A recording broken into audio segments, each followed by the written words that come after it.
Ayan mga guys, good morning, good afternoon, good evening. Ito nga pala ay almost done na po yung aking pagbububong dito sa aming pangarap na poultry ano po. Ayan. At dito namin naumpisahan yung pag-aalaga ng manok. Ayan. Medyo mahaba-haba to guys. Sana ay maging maayos ang aming pag-aalaga rito ng manok ano po.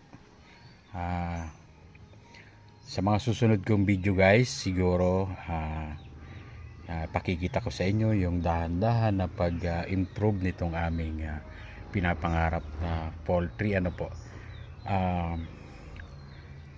Nga pala ang ano ay namin dito, ang ilalagay naming mga manok ay yung organic, yung mga kabir ano po, yung malalaki. Sana maging maayos yung journey namin dito sa pagmamanukan. Ayan, medyo malawak naman ho yung space dito. Ayan, sagingan. May mga konting ano. Ayan, medyo malawak. At dun sa banda doon guys, pakikita ko sa inyo yung ano. And dun ay babuyan ano po. Kaya itong lugar na to talaga ay isang farm ano po. Ito ay binubuo ng magkakapatid ng pamilya ng aking asawa ano po.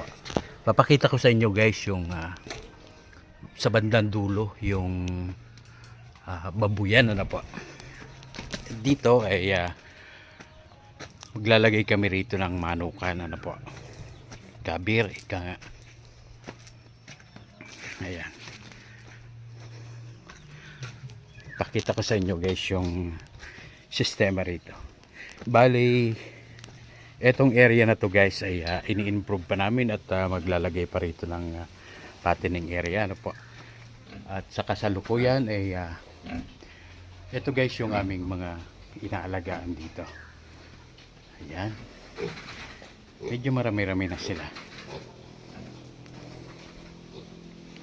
Ayan, ito to.